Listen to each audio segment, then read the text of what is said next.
Welcome to OMG Talk Show for small business owners, workaholics, and whiz-bang entrepreneurs. Here's your hosts, Paul and Sarah Finkelstein. Hi, everybody. It is actually Paul Finkelstein. Sarah's not with us, as you can tell. I'm here on alignable.com. If you haven't seen that site, you might want to check it out. Maybe I'll ask him he can give me his recommend end of our interview. But for now, I'm Paul Finkelstein at omgtalk.com, the small business owner podcast for whiz-bang entrepreneurs and workaholic professionals. So again, our special guest is Evan Raoof. How are you today, Evan? Test out your microphone. Hey, Paul, thank you for having me. It's so good to be here today. I think we have a lot of fun this morning, so good.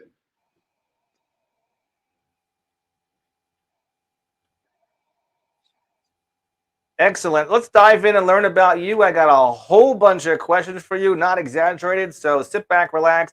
People are listening on either Facebook, LinkedIn broadcast, or YouTube.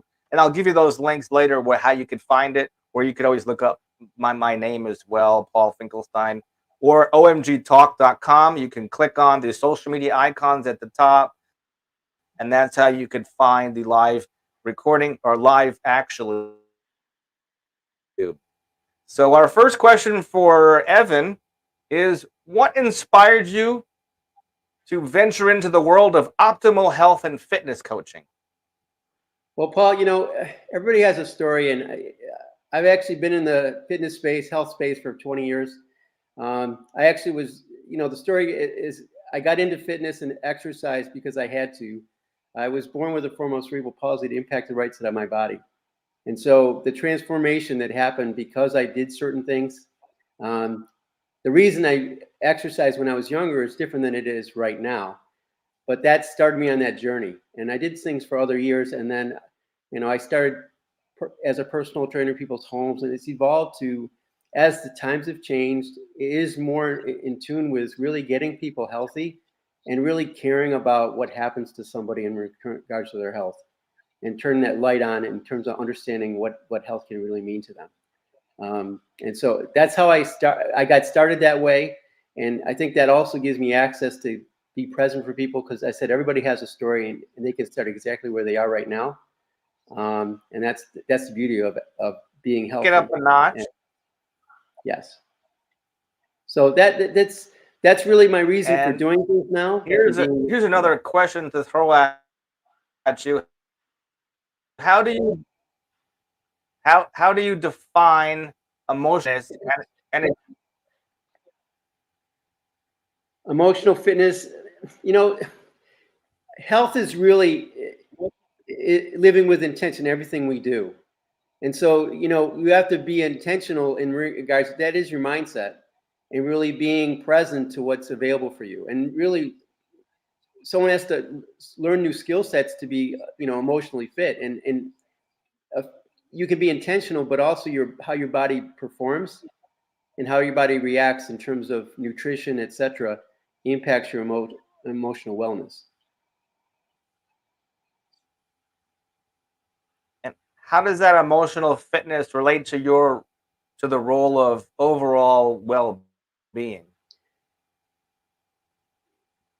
It just gives you an intention of like what is possible in life. Overall well-being, really, wellness is really all aspects of life in terms of physical, emotional, spiritual, social, and even some ways financial. And so how you impact and how you respond to things in life really is based on your emotional fitness. I call it emotional fitness because, that's important in terms of how you respond to certain things in life. And the things with being overall health, being emotionally fit, that is impacted by how you take care of your body.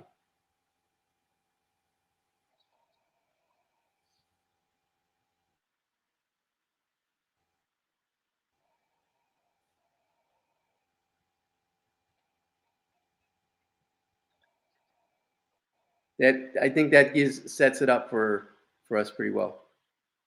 Can you share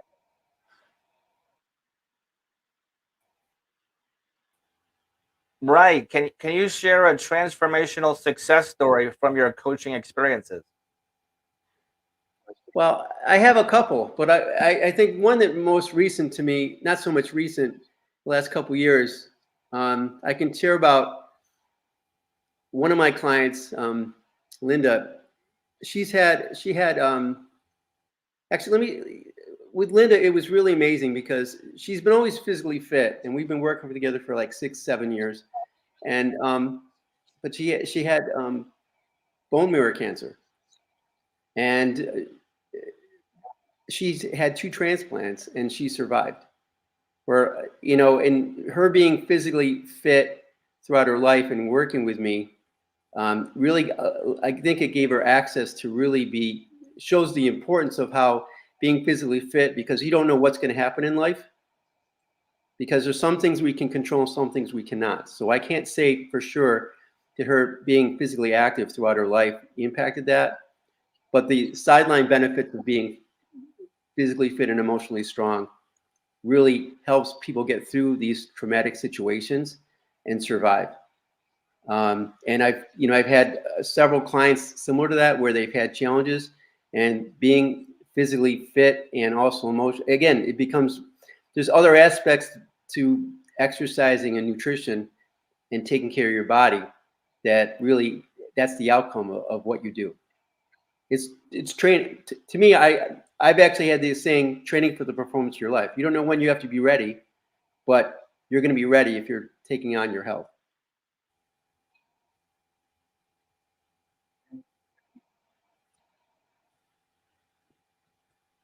What are the key elements of your results driven fitness program? Well, the thing is, when we sit down with someone, I realize most people are frustrated, angry, upset when they actually come to see me, because they've tried so many different things. So really, to provide that results driven program, we actually have a structure in place to help them really understand what needs to be done, give them homework, and really guide them and walk them through the strategies that is needed. And I look at it as more so leading someone through learning a new skill set to understand how their body actually works, so they can perform their best ability in the minimum amount of time. Because the key aspect is really to understand how we can actually impact these 4 areas. We talked about emotional fitness, but mindset, mobility, muscle, and metabolism.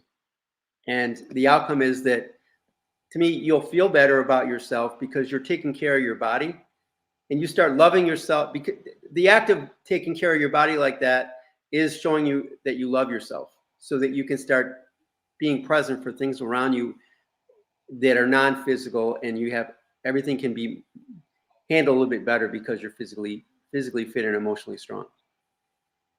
And through that, we have to the structure that we can really measure and monitor enough to be able to know when someone's not doing so well, what we can change.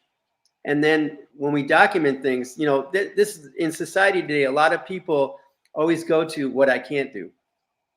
When we document things, we actually it gives you access to see, okay, this is what you're actually doing right.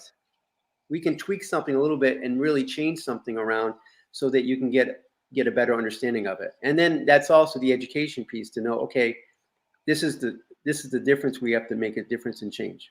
Sometimes it's, if it's eating, it's, maybe cutting down one type of meal. If it's exercise, it could be moderate exercise. You're just going for a simple walk versus doing a high intensity exercise. So those are things how we structure it so people can understand exactly what's needed for them to be successful.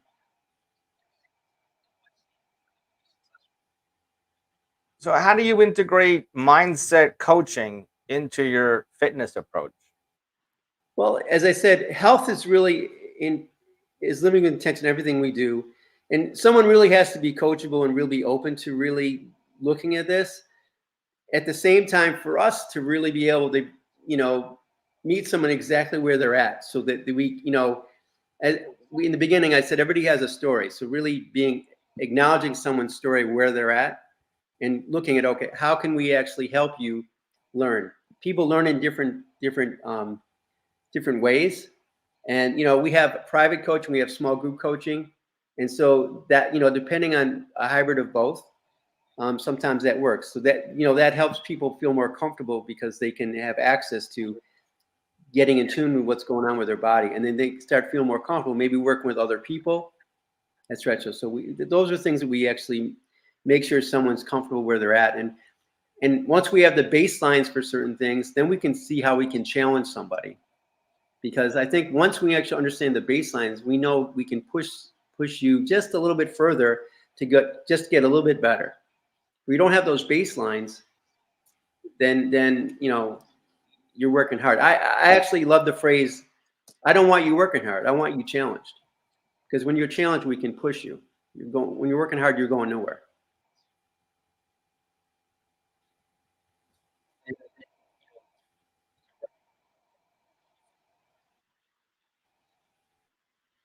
Good.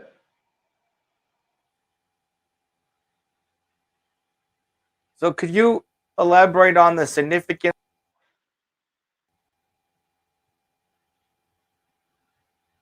It was the significance of what? Did you hear that? No, I did not. I'm sorry.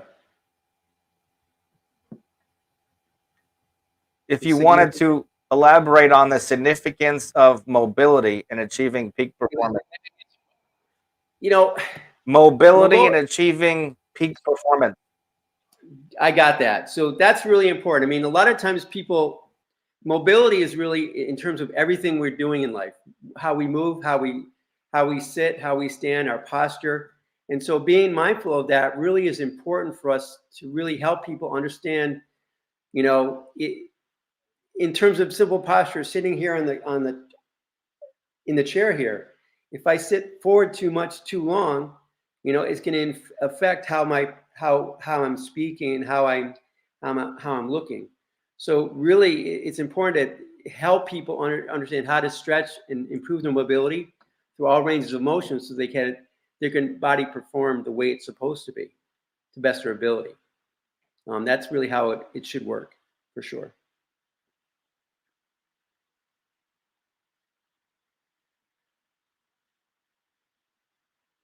Oops.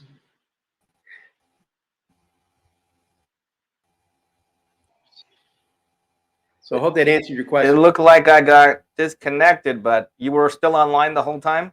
I was.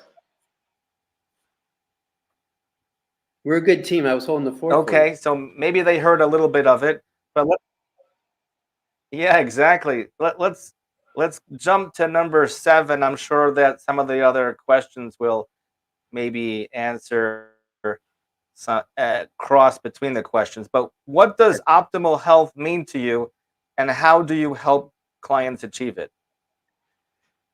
So that's a good question. I think I alluded to it earlier. Health is really living intention in everything we do. And really, optimal health really is physical strength, emotional, social, and really being present for what's available to everybody in life. And I think in terms of health overall, my big push is really to help people understand the value of what healthy muscle is. And that's one aspect of physical activity, the outcome. But most people look at muscle as like how I look because of bodybuilding performance. That's not it at all. The opportunity is for someone to really be present, because optimal health is more available when you have healthy muscle, because it fights off disease. We alluded in the last question in regards to posture. When you have healthy muscle, your posture is better. Your body starts performing the way it should be because your muscle is strong and healthy. And when you nourish your muscle, your brain starts working better, and you're able to sleep better and fight off disease. As I said earlier, these are things, the holistic approach to health. There are a lot of things that we cannot control. I get it. So when I say, certain things about cancer, some people are precursor to have it, but it's how you get through it. And we alluded earlier to emotional fitness, emotional health. How do you take something on? That being healthy and engaging in that skill of being healthy, gives you presence to walk through challenges in life that you've never had before. And so, it's really important to people understand that. And I think most people, think of exercise or taking their health, and the choices are available to them, but people choose not to, and that's unfortunate. I'm giving a little political commentary here. Sorry. Challenges when clients struggle to maintain motivation? That's also, it's a good question, because I love, in terms of documentation, again, when I said earlier today, I think people head towards, I can't do it. And I know I can't do this, or I don't know how to do this. And that means they can't. But in terms of, documenting, we can actually see what someone's doing well, and then what's the one thing we can take on to improve the activity that we're working on, whether it be the exercise, eating types of foods, putting certain structures in place for them to be able to do certain things. Like someone who eats out all the time and really has trouble managing their food because they're eating out all the time. Everybody's different. What can we put in place to help them eat better when they eat out all the time, or make it simple for them to start looking at how they can cook at home a little bit more, or alternatives.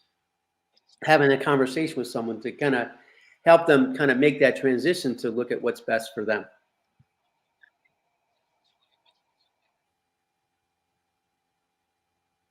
Could you give us, discuss the relationship between nutrition and achieving fitness goals?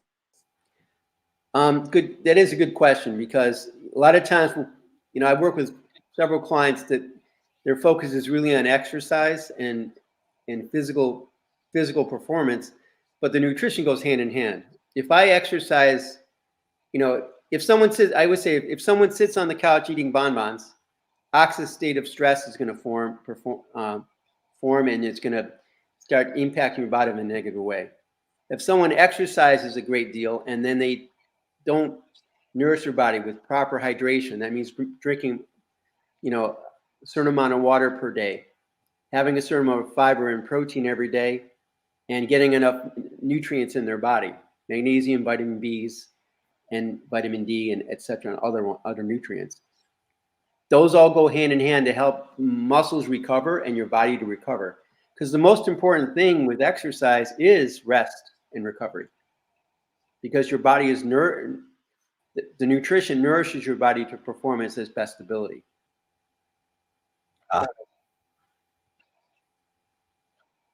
Let's digress. And what role does mental health play in one's physical fitness journey? Well, we've alluded to it earlier in terms of emotional fitness, but mental health, that may be a little, in terms of mental health, that may be a little out of the scope of my profession. But at the same time, it's like, we do know that mentally, your second brain is in your gut.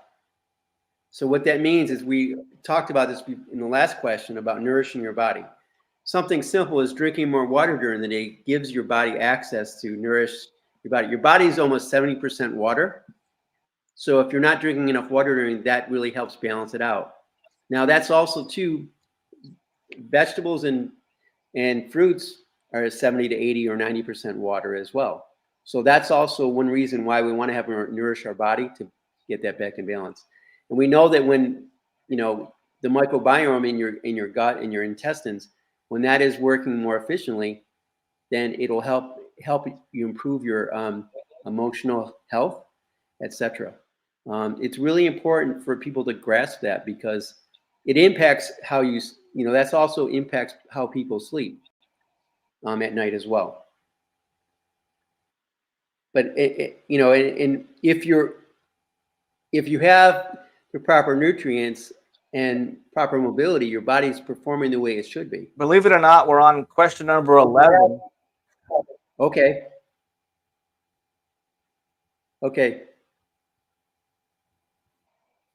So what's the other question you want to ask?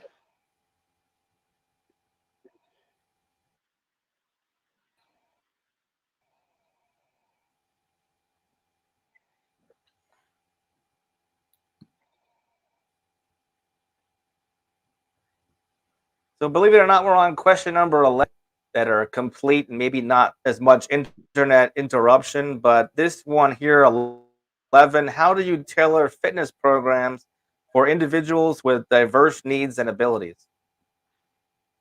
Good question. So, when we sit down with someone for the first time, we ask a health history questionnaire to really get present to where they are right now.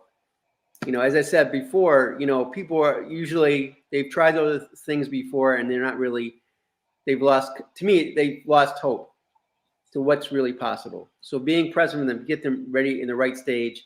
And then when we actually, with the exercise wise, we actually go through a process of 5 or 6 different movements to see how their bodies are performing.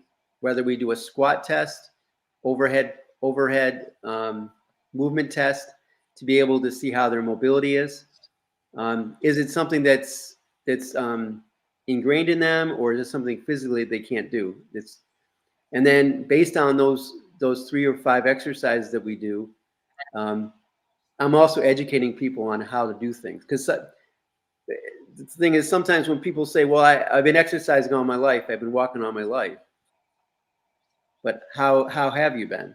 In those 5 exercises, I can tell, okay, what do we need to work on? And also educating them like what they're doing right and what's the one thing we can actually change to help them. And then I show them, okay, how do you, if we do this exercise mobility, we can improve it. And sometimes in a minute, in an exercise, I actually change the mobility just like that. And other times it gives them access of, if I do this a certain amount of times, I'm going to improve my mobility. And then, I've worked with, I've worked with people with different disease states, and there's certain things, exercises we shouldn't do. And I have to be mindful of that to not let them do that. Or there's certain nutrients that maybe someone might not need to have or as much. At the same time, when there's certain scopes of my practice, of course, that it's not in line with myself. So, I pride myself in working with other professionals that I know I can refer to when I have a question or when I think it's appropriate for someone to really work with that person. So we work more in a collaborative approach to make sure that the client gets what they actually need.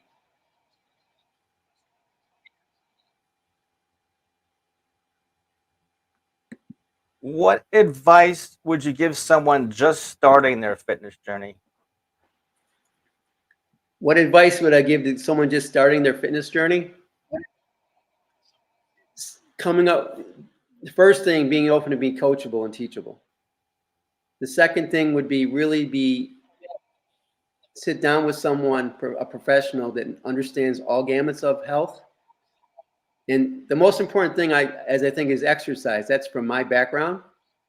But other professionals would actually, look at their profession and say that's the foundation. But everything is important in terms of understanding your mindset, mobility, muscle metabolism, and so that you can come up with a solid plan of action.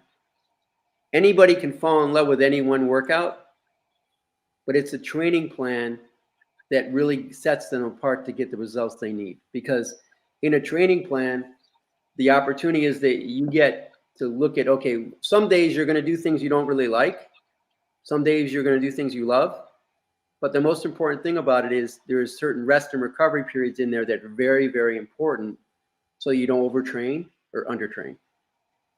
And then learning how to nourish your body, that's the biggest opportunity I see. People focus on one area too much and not a balanced approach. Because someone really pushes exercise, they're exercising and they're pushing themselves but not nourishing their body. Someone wants to lose weight, they're eating healthy, but they're not eating enough food and not getting enough nutrition in their body, and they're not exercising, so not gaining lean muscle. So when they stop eating the right way, they're going to gain the weight back plus 10 or 15% or 25% more. So that's more of an elaborate answer to what you asked, but really the focus is really for someone to really be mindful. There's more to it than just, I just need to put more time in the gym, which most people don't want to anyway.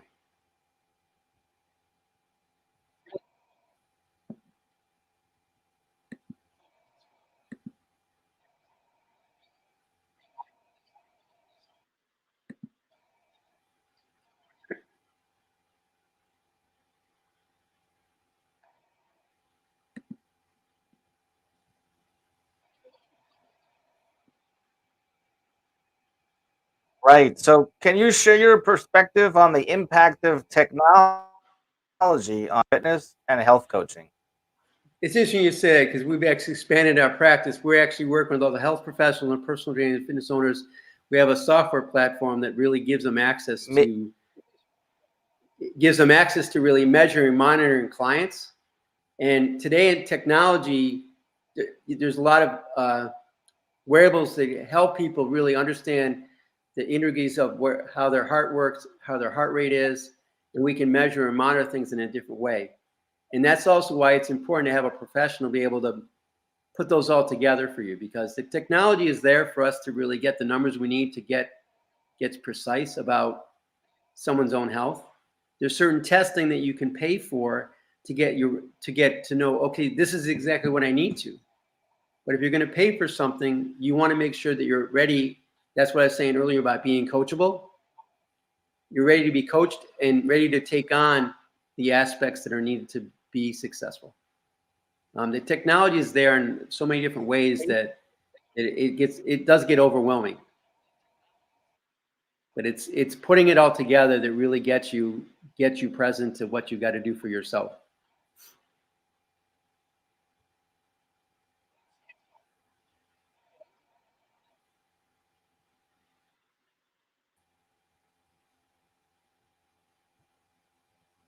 So, what strategies do you know in their fitness journey? What strategies do I what? What strategies? Do I give them Employ my own fitness clients journey? to overcome that dreaded plateau. Oh, the plateau. So this is also too is important to really, when we document things, and every question you're asking right now, it seems to kind of build into the last one we had, because technology gives us access to know, okay, this is what we have to do. And then also when we document, we recognize what they should be doing, what they're doing right. And usually the plateau is because they're not doing something that they should be doing. At the same time, it gives me access to really know, okay, we've been doing this exercise too many times, or this routine too many times. We need to really change that around. I can see on the fly how things will be, but also too, like I said earlier, no one should really fall in love with any one workout. It's the training plan, because some people, when you give them a workout, they'll say, oh well, I just love this workout, and they do the same workout every other day, or they eat the same foods all the time, or not eating enough. And we have to adjust the amount of food and the type of food the amount of food we have based on our physical activity as well. And sometimes people may not eat enough food because their physical activity is higher, and then they see that they've plateaued. And so we have to measure and monitor that to really help them understand. And also in communication, people get to understand that, and then they feel that they're good at where they're at, and then we know we can make a change within days or weeks. And it's part of the plan.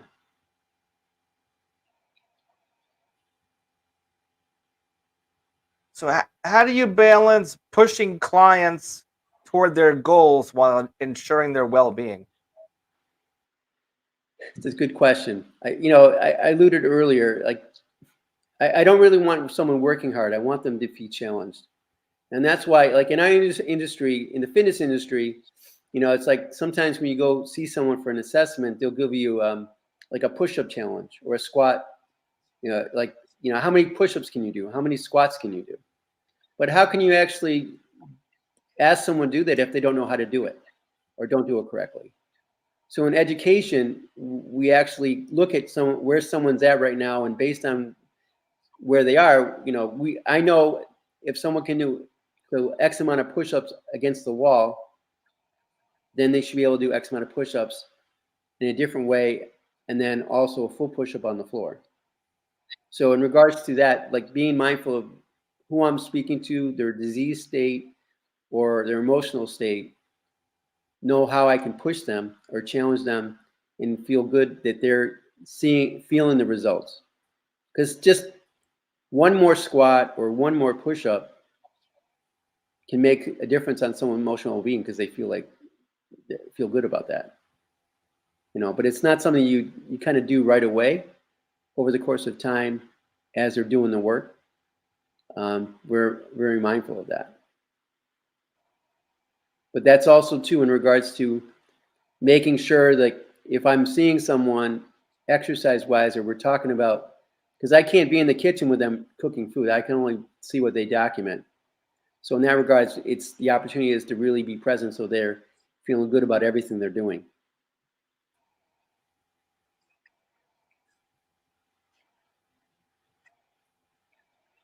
It's fun, you know. So clients usually look at me as saying, "Oh my God, you're awesome, you're fantastic." But you know, the truth of the matter is, it's the client themselves that are fantastic, because it's a lot of work to get healthy. I mean, I'm not. But it's learning a new, as I said, learning a new skill set. But the people that get results and feel good about it, they're being empowered to do something for themselves every day, and they're the inspiration that walks the walk. I'm not into something that's the short-term results. It's the long-term results. The life is long-term. So maintaining a lifestyle that's more appropriate to you as an individual, that you can actually take it on and not think it, oh, I have to be in the gym 3 hours a day. I have to eat. You know, I have to bring a scale to the party because I have to eat this. It's not like that at all. It's more so understanding how it all works together for you as an individual and embracing your life so you can enjoy your life. Because truth is, most people don't really care about their health. They do care about the most important thing, their family, and the moments they share with their family. And that The importance of recovery. The points of recovery. Well, I think we alluded to it. Rest and recovery go hand in hand, and that's really important. Understanding the training program. Training program to me incorporates nutrition as well and supplementation. But the importance of the training program so that you actually filter in rest and recovery, because as you're eating better every day, having the proper fiber, protein, healthy fats, and nourishing body with hydration and supplementation, your body works more efficiently, and then it gives access to work more efficiently, so you're going to sleep better at night, etc. Because sleep is really very impactful on your overall performance and everything we do.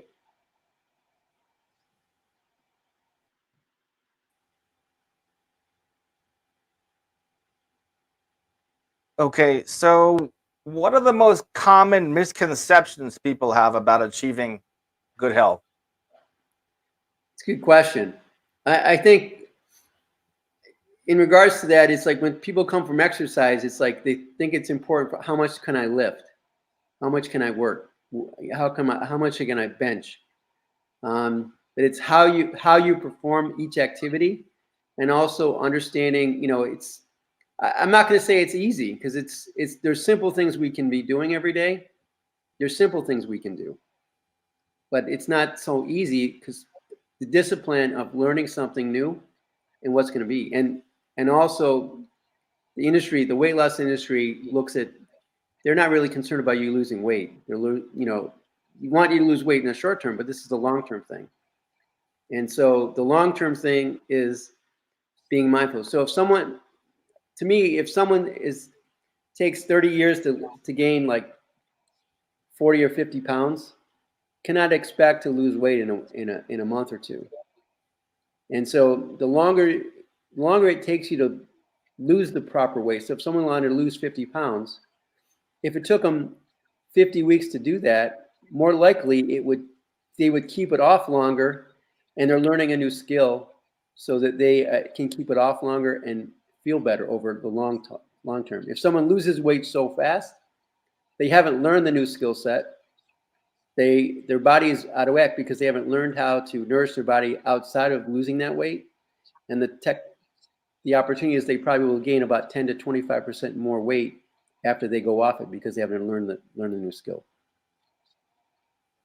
And I don't want to make it seem like this is such a challenge, but the opportunity is for someone to really be present. It's very possible. The opportunity is it may take longer, but to get your goal. But when you get your goal, the goal is to maintain it your entire life and to feel better your entire life. And again, we alluded to that being the inspiration to their own life. That's the objective.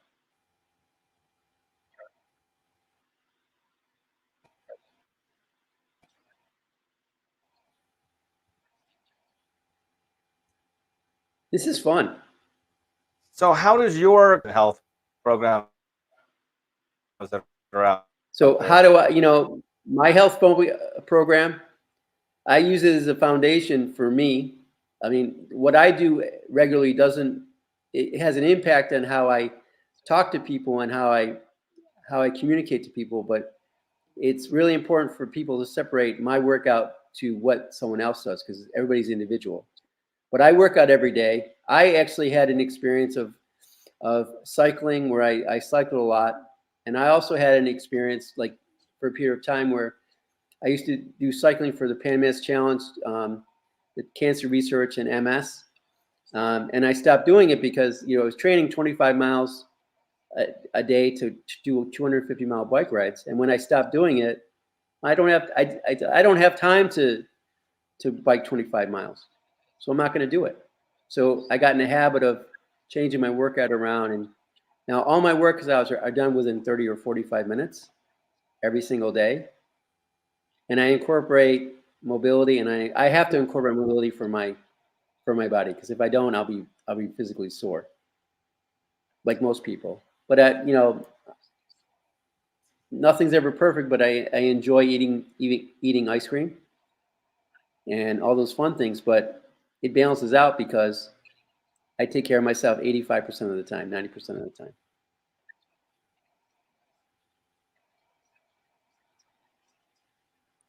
At the same time, I can tell the difference Give when I'm us some not eating insight certain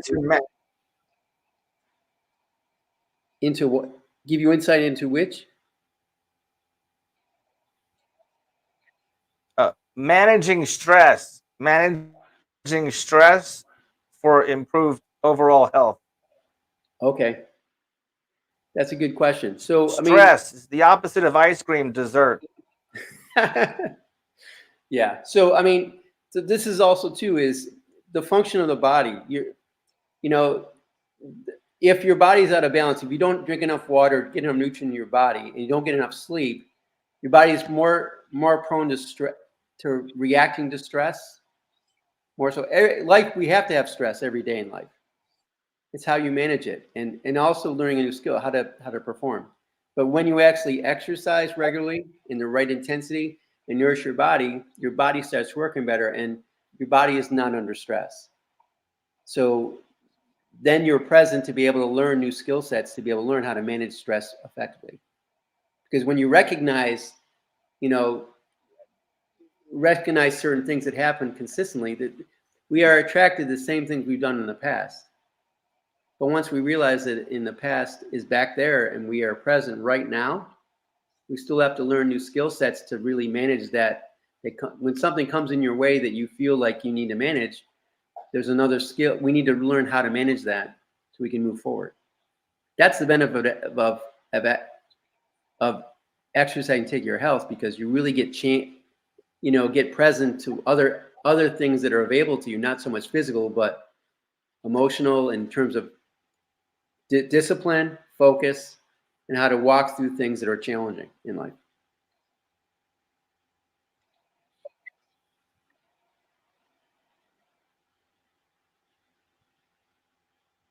So how do you stay updated with the latest trends and advancements in the fitness industry? Well, I go to regular conferences, and I also work with other people that really know different aspects of health that I stay in tune with, and then I also read regularly journals that are new studies that are out there. The irony of it is that there's a lot of things that have changed over the last 20 years, but the same thing, there's a lot of stuff that comes to light. For example, the benefits of healthy muscle. It's very important, and I know the last few years you see more and more people talking about it, because it's not so much how you look physically, but how your body performs. When you have healthy muscle, it allows the blood flow to move through your body to be able to help you perform at your highest level. And so those are things kind of shedding light more the last few years in regards to those research studies that are coming out there. They be more specific.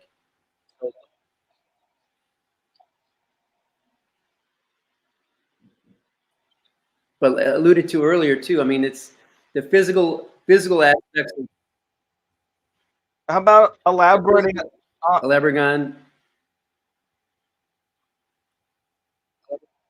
Elaborate on realistic fitness goals?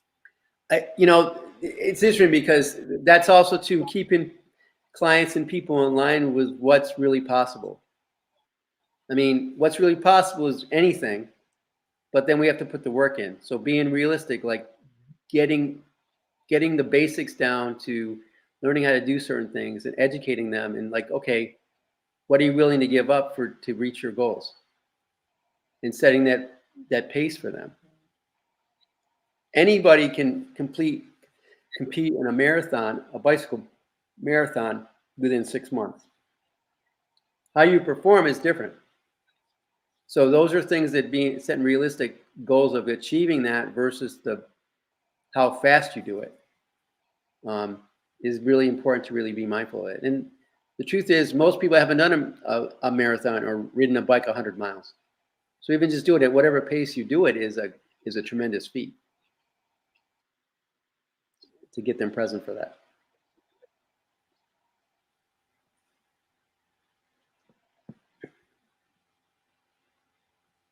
How do you handle mental blocks that hinder the progress? Well, basically, we go through a structure of like, where is the breakdown and what's really happening with that person or the client in regards to like what's the big challenge. And then I look at like the scope of the activity and like what else can we do that could replace it if it's that challenging for them. Work up to certain things. The end of the day is I want someone to feel good about what they're doing, but also, again, feel good about taking on a challenge that's hindering them. And then there's usually one thing that we can do to really manifest that, and we identify that to help them move forward. Because you don't want to get someone too overwhelmed with so many things, because it's,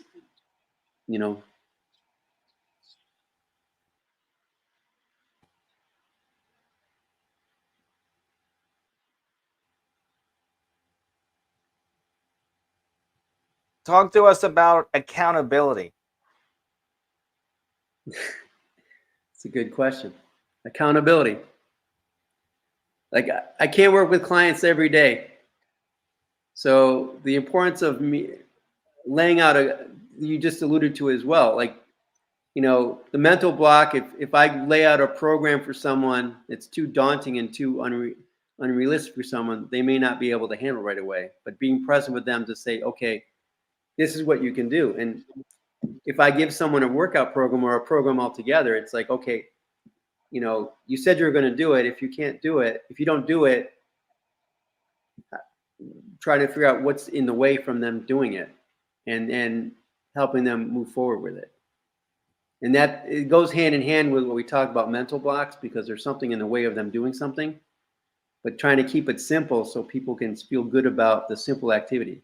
Because each activity that someone does builds on the next, so that they can feel good about it. And overall, that's where the steady progress comes in. It's not the slamming it and doing awesome for a month, and then you're going to get results in a month more likely.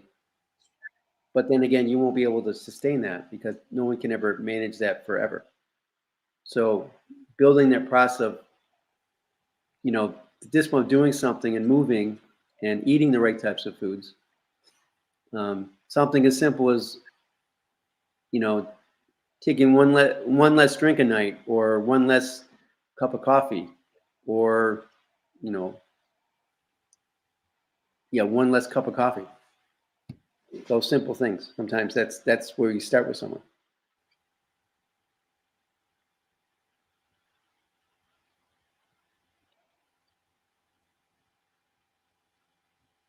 I heard you say one less drink and one less coffee.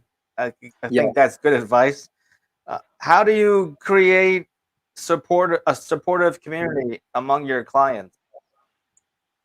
Well, we actually put, like, I have a group of one. I work with someone in one at a time, or up to 3 or 4 in a room together, to be able to really get the most personal experience. And then we actually have a set time each week for education, to be able to have people learn new things about different topics. You mentioned about what things are new in the world of health. We actually go to work on some of the new things, so keep the people in touch with that and question and answers. And then we actually have ability to be able to have them communicate amongst each other in a group environment too. So, because we all think we're unique in what we're doing. We're struggling with this. Our struggles are separate, but we're all struggling with the same thing. And there's unity in helping each other take on the challenge.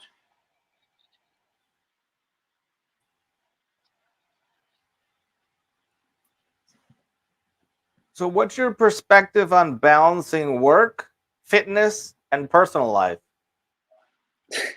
That's a good question. That's a challenge for a lot of us, even myself, because I seem to work a lot because I enjoy it. But I think the opportunity is really to schedule time and put it in a calendar. And I know for myself, when I put in a calendar and I write it down, and I even make an appointment to see my kids or do certain activities with people, I get to enjoy the time more because um, it's planned out, and I can put things aside to be able to enjoy that time I have, whatever little time I have. But it's important because that's what being physically fit and emotionally strong is, so that you can actually make the time to do things that you really enjoy doing, and that's being with your family and doing things that you enjoy doing in your life.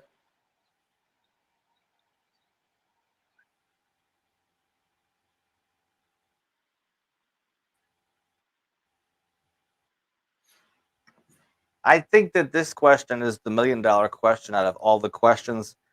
Out of everything so far, that's my favorite $1,000,000 question. Oh, We'll good. go back to that on the recap. But could you highlight the importance of consistency, the consistency in achieving lasting fitness results?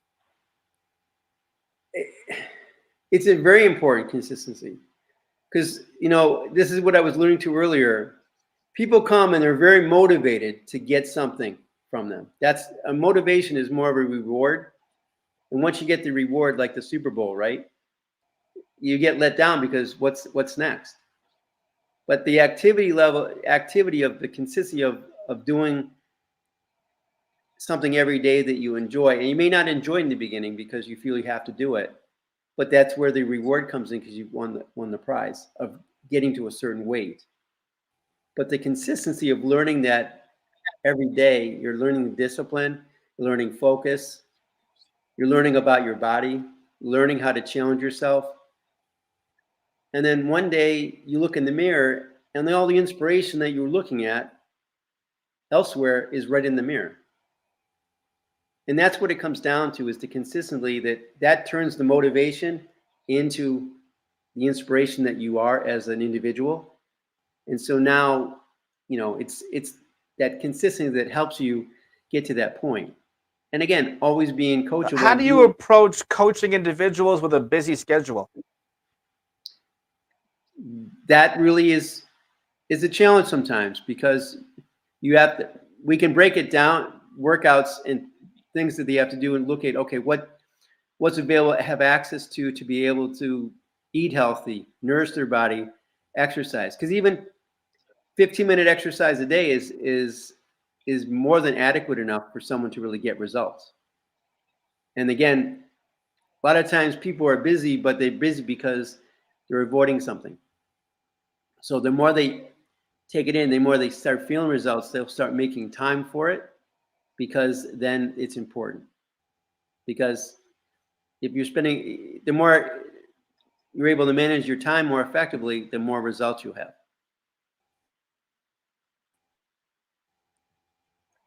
Like, for example, a lot of people might go to the gym for 2 hours when they don't need to go more than 45 minutes. So we go to work and figure out what that is for somebody.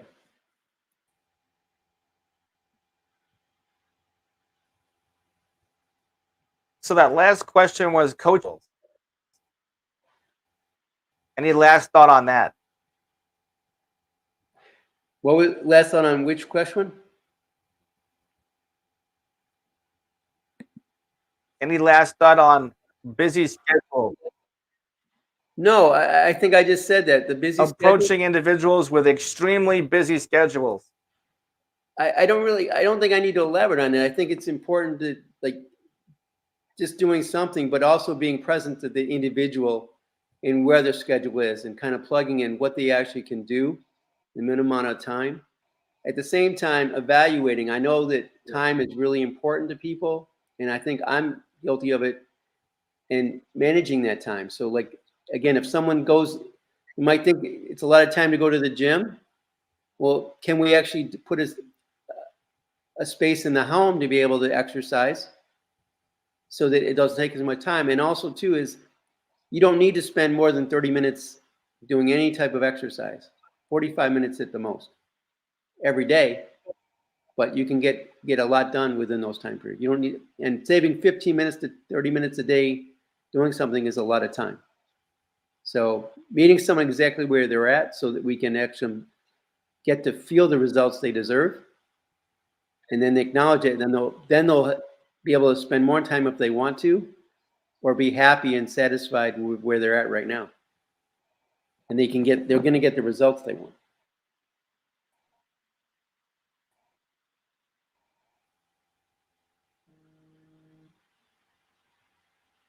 Now, what do you do to about maintaining motivation in challenging times?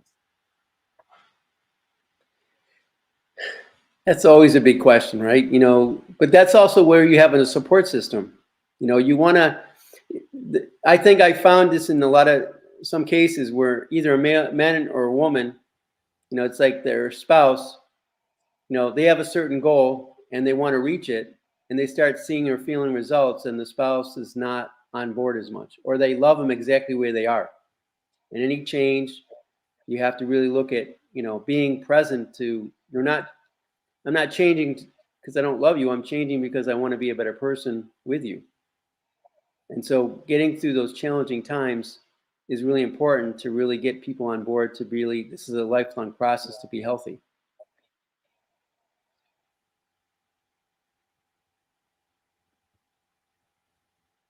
And, but also too, if you're taking your body at least 48 weeks a year, you're entitled to go on vacation, enjoy yourself, and not do as much.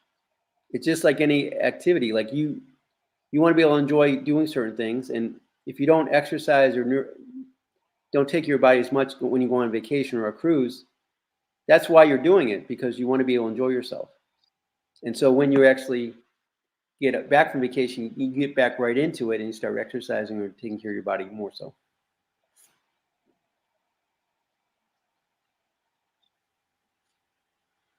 So how do you adapt to different age groups with their needs? Well, it's age groups and also disease states is really being present to what they're telling me in their health history form and being communicated with them in regards to what's going on with their body. And there's certain things that they should be doing or shouldn't be doing based on their disease state or their age. At the same time, a lot of times it is learning a new skill set and being mindful where they start and how they're committed to progress. Because if someone progressing is a certain way, it's relative. It's not how much weight you lift, it's how you perform it. If someone can perform something a certain number of repetitions or do something, we can challenge them and push them a little bit further. I think at any age, as long as they're willing to do it and you're not that's where the training comes in. You don't push someone to run 5 miles when they can't walk more than 1. So you have to look at every client and, okay, what's the appropriate challenge for them to reach? One thing I can share with this too is a lot of times, well, I walked 4 miles yesterday, but they didn't walk in 4 days. So let's be consistent and walk a quarter mile every day. And then if you want to, don't. Just walk a quarter mile or 15 minutes a day, and then we can increase it 10% every week. And then before you know it, to be walking 4 miles every day.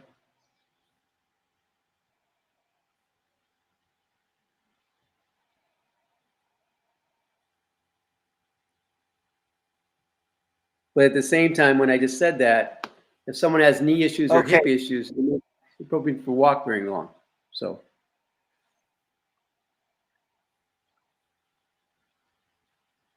You had mentioned earlier about sleep, and maybe somebody's Wi-Fi was trying to censor them, and maybe you could elaborate the importance of sleep in your workouts. well, it's the outcome of it's not just the workout, it's nourishing your body. But there's been a lot of studies recently in regards to the impact of nourishing your body and sleep. You can have the intention of sleeping 6 or 8 hours, which is appropriate, 6 to 8 hours. But if your body's not nourished enough with the proper nutrients, you might have trouble sleeping. So it's really important to embrace that, and you can definitely feel the difference when your body is hydrated and nourished. Again, I'll say this again: your body is almost 70 to 80% water, and so if you're not taking up nourishment, hydration in your body and supplementing, your body's going to be not performing the way it should be, and your metabolism will reduce, and your body will start to shut down. And that's where disease starts to come into play over time.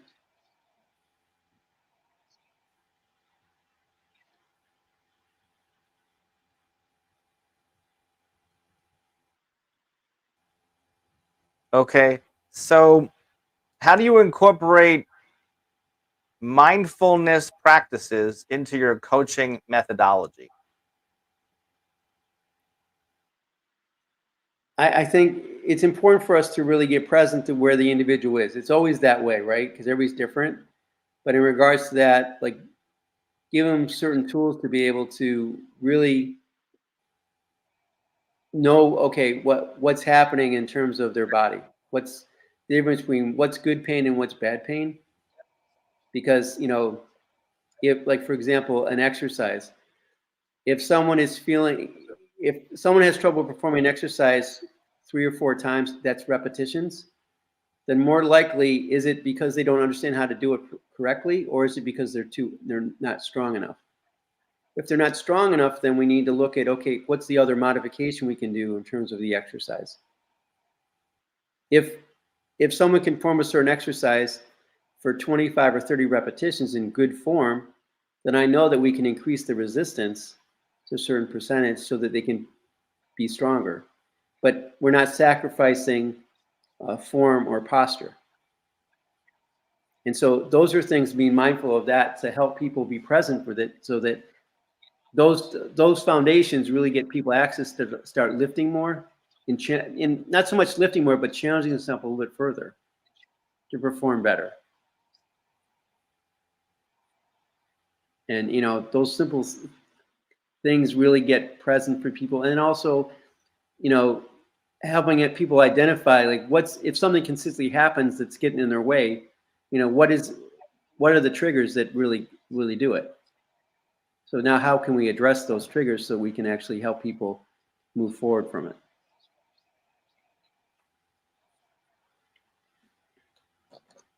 So, what do you believe is the biggest barrier that people are facing for their health? Is it priority, time, or something else? It's an interesting question, because I think it's a little bit of both. Because I think a lot of if people really, how do I say this the right way? Because they're going to give the excuse of time as the number one reason. But also, that being said, is a lot of times people don't have the belief that they can actually achieve good health because they've had a bad experience or never really tried. Again, because we've been working more with companies now, and it's more like learning a new skill set. And so being open to really creating that possibility for someone that they can learn something new about their body by doing certain things. And as they start doing certain things, they start feeling this is possible for them. That ties into inspiration. But then they start making a priority for exercise. I can give you an example of a client who was a doctor. When I started working with her, everybody tried to call her during our workouts. And she wasn't allowed to answer the phone while we were working out. After a period of time, people said, "Oh, I know you're working out with Evan," but she would get messages like that because people realized she was working out at a certain time and she wasn't allowed to talk to anybody. In the beginning, she felt, "Oh, I need to answer the phone." But she made a priority for herself to make that choice. And that's only by doing and by feeling the results that you get.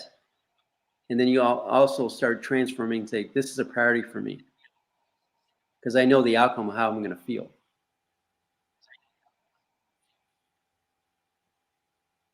I hope that answers the question. Explain your role, your thoughts on supplements with fitness. Okay. So supplementation, I think, is very important. Yet at the same time, they're called supplements based on you eating healthy, nourishing food and hydrating yourself. And we know today that we cannot get enough nourishment in the food we eat because of the soil and the soil that it's grown in. So the nutrition isn't as it was 40 years ago. But at the same time, with a proper supplementation, and actually depending on someone's goals and what there is, the basic foundation is basic 9 different supplements, nutrients out there that, multivitamin, vitamin B, vitamin D, vitamin E, good probiotic. There's a couple other ones, vitamin E, and we won't go through all those, but those are the foundational ones. But they play a role in recovery and recovery in terms of exercise, the nourishing of your food, because your body is meant to move and support each other. And if it's not able to get the nourishment it needs, the activity levels that you have are not going to be, eventually your body's going to break down because it's not getting enough nutrients. And so, like even before, like if someone's physical activity increases to a certain level, they may need to eat more food in the proper fiber, protein, and healthy fats, as well as supplement certain ways because they need to improve their performance. In performance, we talk about athletics, but to me, performance is also activities of daily living and how you're performing during that day. So everybody's a little bit different, but everybody, I think, needs some kind of supplementation, but it's being more specific to an individual and their physical activity.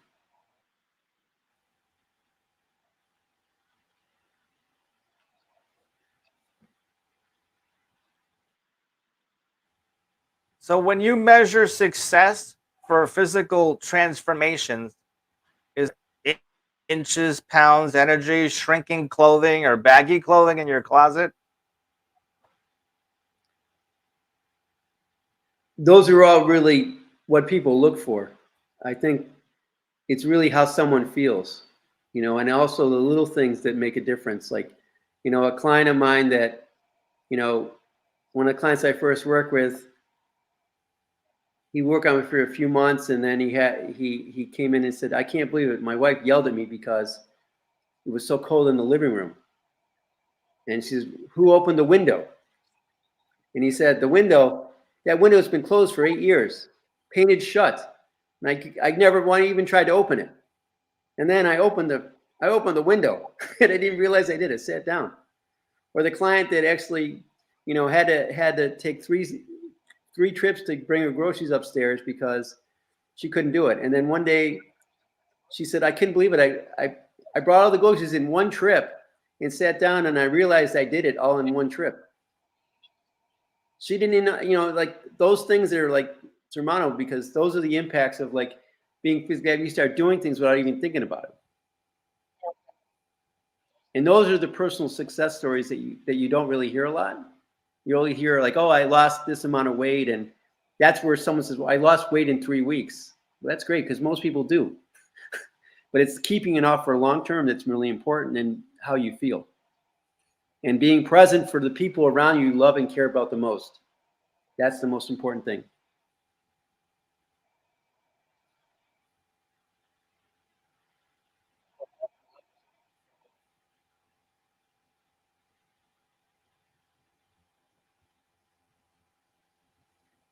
Tell us about habits and routines that you practice to maintain your well-being. So for me, it's been a trial and error over years, but I look at the best time for me to exercise and work out for myself is 5 in the morning. And so I have to get up at 4:45, and usually leaving at 5 o'clock, getting there at 5:15. It's not for everybody, but also proper visualization and meditation to feel good about doing things during the day and setting realistic goals. And I think when I alluded, time management is very important, and that's something I've been working on for a period of time. And then it's just, I think when someone first starts on their health journey in terms of exercise, looking at the first 30 days and saying, okay, like what's best for me? Being open to like trying different times that's best for you so that you can start doing it. And that's where the consistency comes in. Once you find the right time for yourself, then you're going to start being consistent in that time, because it's always a creature of habit.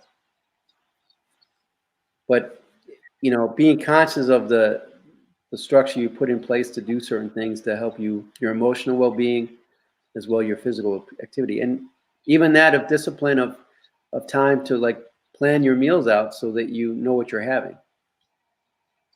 Because we're all busy.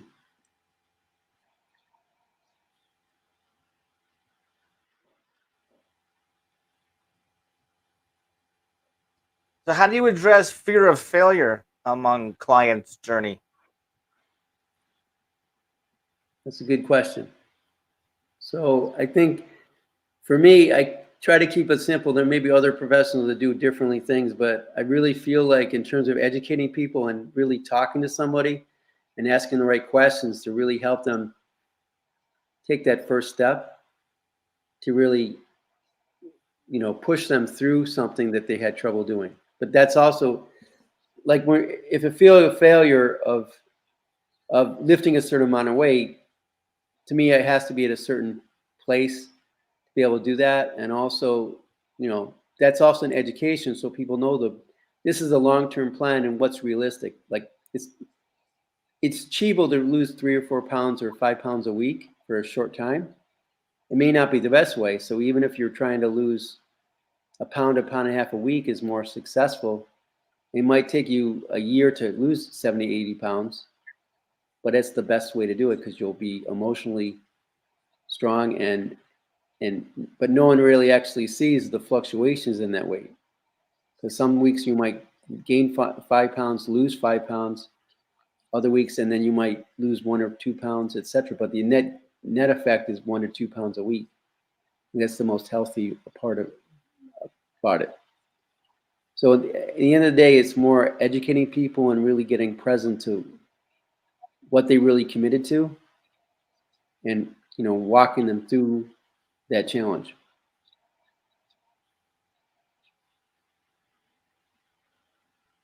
Somehow I get the feeling that hydration is important, because I think we talked about it. And I heard you say that our bodies are like 70, 80% water, maybe 90%. I heard at one time. And you mentioned it about 2 or 3 times already. But now I got another question that says the importance of hydration in fitness and health. So maybe you want to tell me more about why it's really important to drink, or maybe instead of Coke. Well, I mean, like anything else, it's maybe an acquired taste, but again, your body is about 70% water. So when you're not eating or drinking enough water, your metabolism slows down. So this is an example. I'll share this with you because, well, hydration is different than what that other incident, because my daughter was born with, my twins were born, and my daughter, about an hour or two after she was born, the nurse said, well, your daughter needs to be on total protein nutrition. It was more of a intravenous to get enough nutrients in her body, because she didn't have enough nutrients in her body, and they wanted to give her nutrients and feed her every 2 to 3 hours. And I said, well, don't you think you should be feeding her more times, because she's just an infant? Because technically, I feel like we should be eating every 3 to 4 hours with proper nutrition and proper hydration, because our body will maintain itself. But anyway, the point of reference with that comment was she wasn't getting enough nutrition in her body, and they said if she doesn't get enough nutrition, her brain is going to die. And so from that point, I did some research, and every time we don't drink enough water or get enough food in our body starts to break down. We feel lethargic, we feel tired, and our metabolism slows down. So when we don't get enough nutrients in our body, metabolism slows down, then it's leading to not sleeping well, and leads to disease, obesity, etc. And with that being said, is people think when they actually don't eat enough food or drink enough water that they're going to be able to lose weight. On the contrary, your body's going to hold the body fat, because it's afraid you're not going to have enough food in your body to support itself. So it holds the body fat. The more you eat, the more you drink water, helps maintain that balance in your body to help you perform better and rest appropriately. And we talked earlier about the anxiety and depression. The anxiety, that's another segment, but your body is under stress when it's not nourished properly. And so when you nourish it properly, your body gets in balance, body is not under stress, so that's the foundation of other things that could happen if you're not present to that.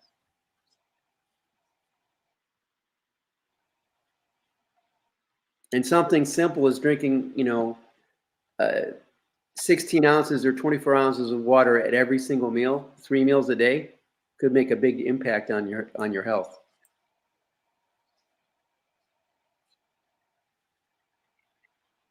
So is hydration important? Yes, it is. So what advice would you, I think that's the 4th time we talked about hydration. So I think Evan's trying to tell us something about hydration, water. What advice would you give to those trying to balance weight loss and muscle gain? Good point. So most people are concerned about weight loss in the beginning, and really focusing on that proper, because we want to be able to strength train to increase muscle, but also too is we know we're burning body fat in combination with it. It's important because so body fat, 1 pound of body fat will burn 250 calories less at rest than a pound of muscle. A pound of muscle will burn 250 calories more at rest than a pound of body fat. Yet the pound of muscle has a different shape than a pound of body fat, which the mass of body fat is probably 3 times more than the muscle. So we talked about this earlier about the proper training, knowing, okay, how much cardio should I do? How much strength training should I do to really perform on a regular basis? And that's also too goes hand in hand with nourishing your body. Because a lot of times on both ends, people want to build muscle and they're exercising and push themselves, but then they wonder why they're not getting results because they're not nourishing their body. The same as weight loss. But we give them the foundation of the basic exercises, and then we transform that fat loss into muscle. All the different aspects that we talked about today.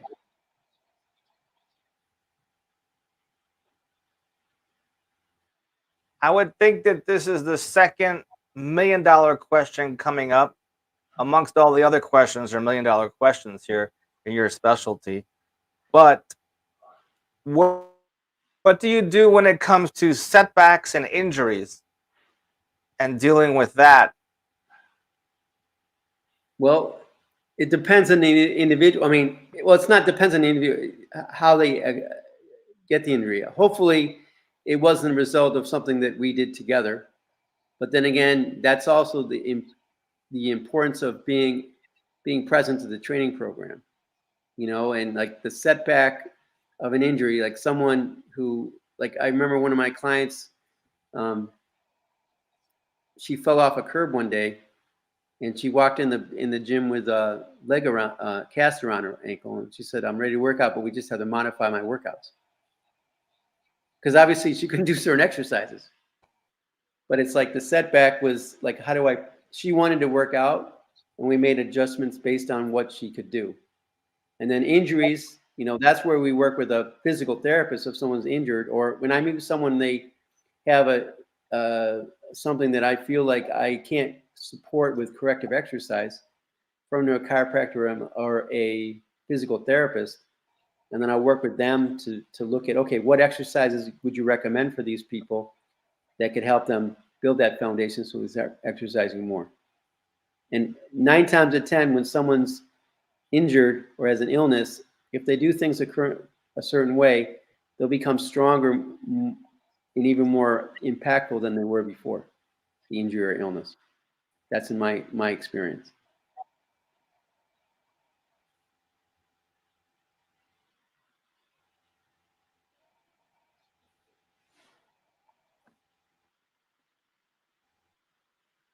For sustainable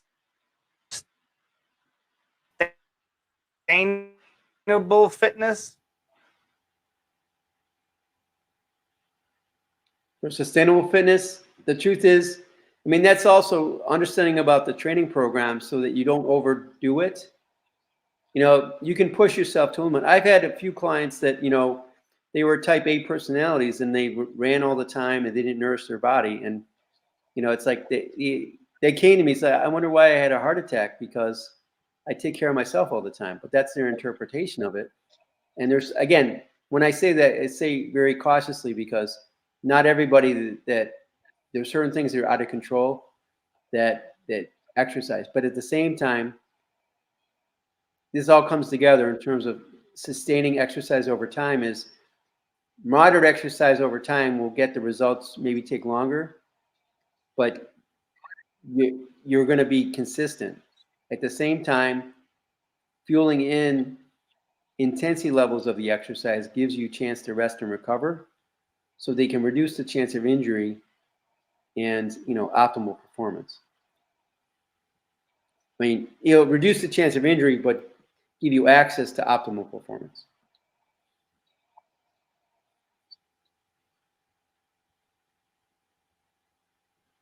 Right. I know that when I'm running, I actually tell myself to do geriatric running so that I could not overdo it, as if you But want to it's not, call that a crutch. And but people laugh. that doesn't mean it's geriatric running, though. It's just part of the training, right? Because it's like you see, Right. that's the intensity level.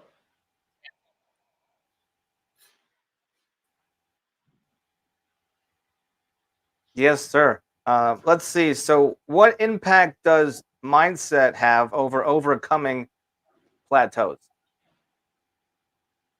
Well, I think we addressed that in somewhat earlier, but in regards to mindset, it's like that's an education. So understanding about the training plan, so that someone, okay, this is what we have to do. If you're actually falling in love with a workout or falling in love with certain types of foods, you know what? More likely you're going to hit a plateau.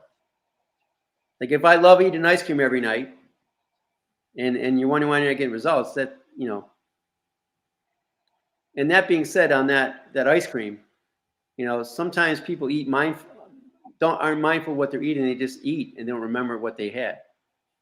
But through a proper health program that someone walks through, I feel you get to enjoy certain foods more so than ever before, because you can appreciate what you have. You're not abusing your body, you're enjoying yourself.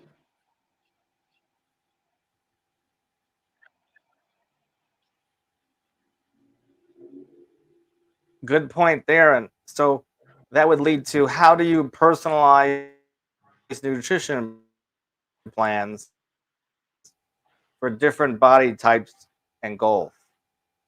Well, I'm not a registered nutritionist, so we have to be mindful how I say this. But we do have a program, and we also have supporting surveys to help people find exactly where they should be at in terms of the type of program they need to be in. But simply, to me, it's simple: eating more vegetables, eating lean, eating more vegetables, eating more protein, healthy fats, cutting out processed foods. And that takes a discipline because people enjoy eating carbs. But fiber is a carbohydrate. So looking at how we can incorporate more of that inside of their program, and drinking more water, and how that plays into the role of recovery.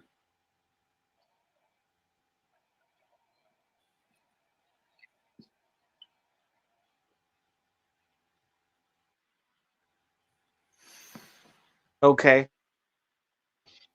So, what role does social support play in fitness goals, friend? It's ironic you say that, because interesting you say that, because there was a study that was done at University of Washington. I think it must have been a few years ago, but I saw the video or someone talking about it just about 3 months ago. And I was actually looking at the profound answer that exercise and nutrition would be at the top of the list. But in terms of the impact, socialization was number one.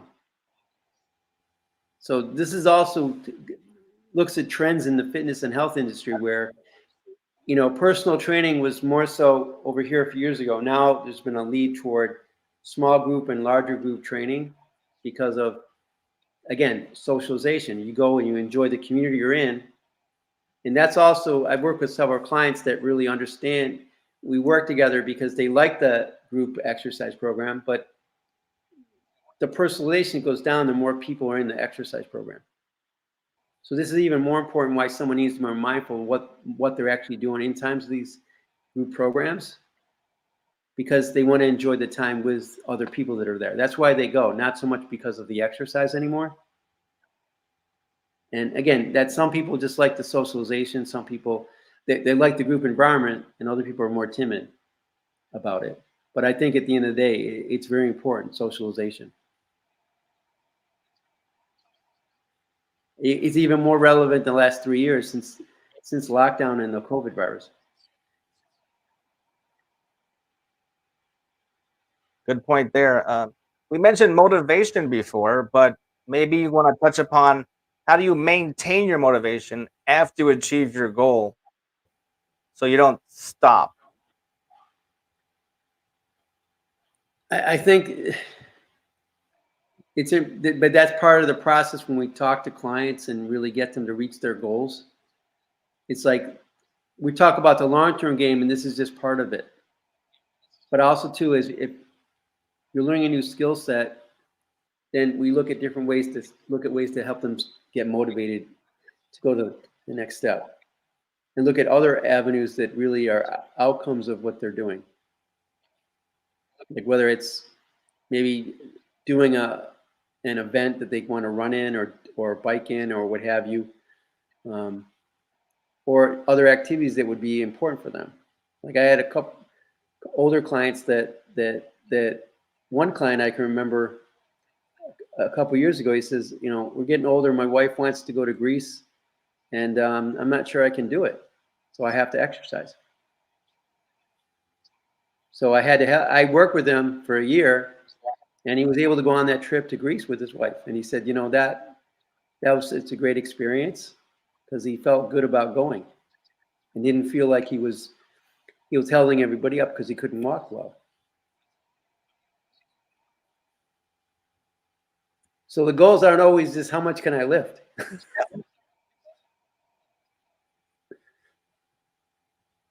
So tell us about metabolic health, and what does that mean? Metabolic health. Well, metabolic health is really looking at I think diabetes and disease states. So insulin levels and I have to digress how that really impacts, because the bottom line is, as your metabolism improves, the function of your body works more efficiently. So your cholesterol levels should decrease, and your insulin levels should be more in a maintenance level to cut the risk of diabetes and the precursor. There's another disease that's precursor in terms of which I'm not really familiar with. I can't remember. But really, the metabolic health really is in regards to just getting your body to really work more efficiently, and that pulls everything together. Building lean muscle tissue, nourishing your body so your body performs at its most highest level. And then it allows you to fight the disease that may be impending.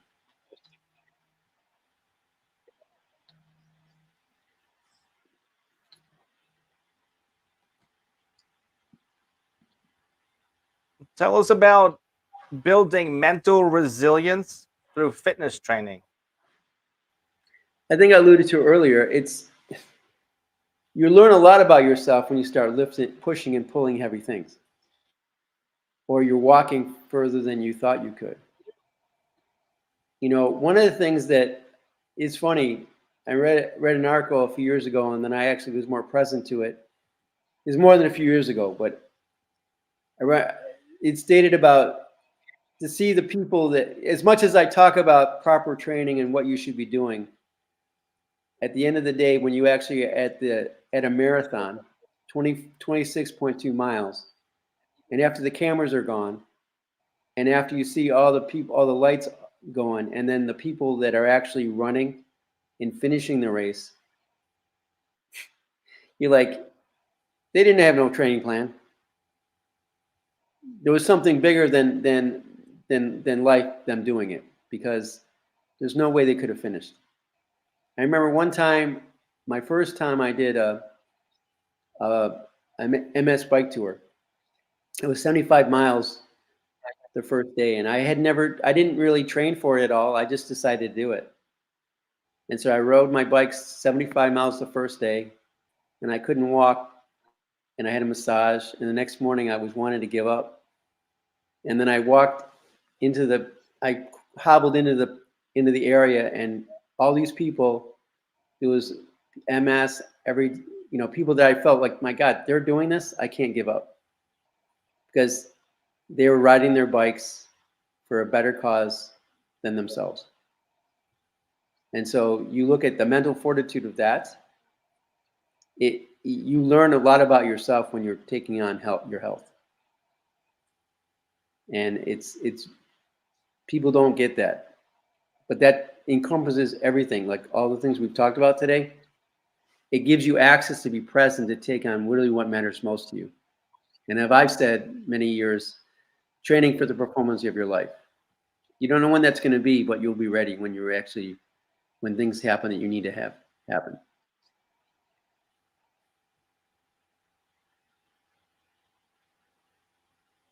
I think the last question that I have here is,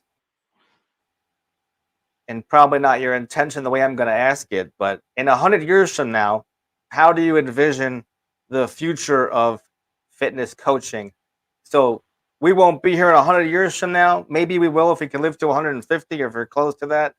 But in 100 years from now, how do you hopefully it will be like, not necessarily with AI, but that's probably unavoidable. But what will the future be like for fitness coaching? That's the thing, is the impact of technology on coaching. I think it's going to evolve back to personal. I mean, right now with AI and technology, there's a lot of things out there that feel people, I just get an app and I'll be able to do it on my own. But to really be present, to really have people really use the technology appropriately, because in the future, even now, you see technology will give you access to know exactly how the blood's pumping your body, how much sleep you have, all these factors that are really numbers to look to know where you're at right now. But the key factor is the coaching and the personal interaction. Like we alluded earlier, like socialization, right? We can't get that socialization from technology. It's from human contact and human feel. So the technology will allow us access to get more precise numbers. But I feel like the integration of the human connection it will not change. If it does change, then I think that we're going to be in serious trouble. If I can say that, because I think that's really important. Like you alluded earlier, like we talked about earlier, socialization is the number one key factor in terms of wellness. And if we're living like I don't know, in the future, we might be living like the Jetsons. We'll see.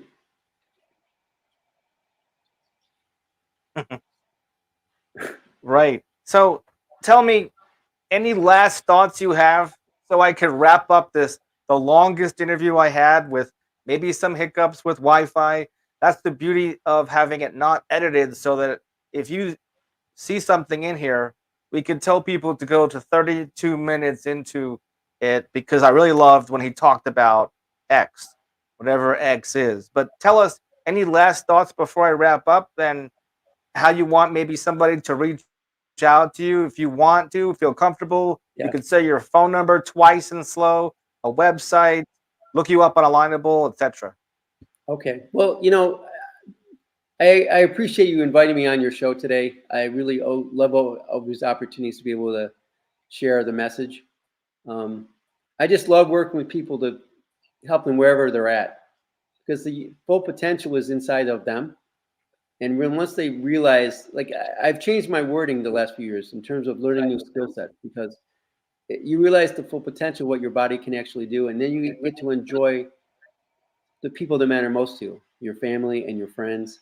And then if you're a business owner, you really get present to leading people in the right way. And in the business world, you get the chance to really lead people. And also, we haven't gotten into that today at all. When you got a healthy business community, performance will improve because people enjoy working together. And that's all the opportunity that's available to someone if they want to start taking on their health. And I've said it before, my mission is I wish you the opportunity to train for the performance of your life. And you can reach me at evanraoof.com or on Alignable, Evan Raoof, and LinkedIn as well, Evan Raoof as well, and Facebook. So thank you very much for allowing me to be here today. It was very, very much a privilege. And I'll make sure when the broadcast that's on LinkedIn now, I'll go back in and edit in and tag you on LinkedIn so you can find it easily that way. And I'll comment under the video, and you can comment under it. And I'll tag some of the people that come to our in-person networking group on Wednesday mornings in Southeast Florida. I've heard some good things about that in-person meeting. A little small group that we've been gathering. Some people I've met on Alignable as well. Yeah, I've heard some great things about your in-person meeting. Sorry, I can't be there. Maybe someday I'll pop in. An hour in-person meeting? Yes. Now, where are you? Are you in Florida? I'm in Michigan. I'm in Michigan. You froze for a second there, but I'm in Michigan. Michigan. I thought you were in Michigan. Yeah. Okay, but maybe if you want to thaw out and get warm, leave your shovel behind. I know. So yeah, I'm an ambassador for Alignable. So some of the things we've been talking about today with Evan Raoof is how you say his name. I met him on alignable.com. You could go to #Alignable. There's over 50 questions I believe we went through. This is the longest podcast with maybe some interruption, but I'll repurpose this. I didn't realize we were going to go have through 50 questions. People direct to certain questions. But some of the things that I circled that we talked about, he talked about the key elements of results-driven fitness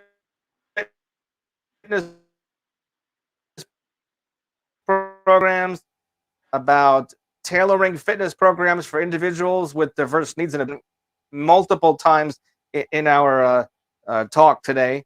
The one question I think still stands out as my favorite is his perspective on balancing work, fitness, and personal life.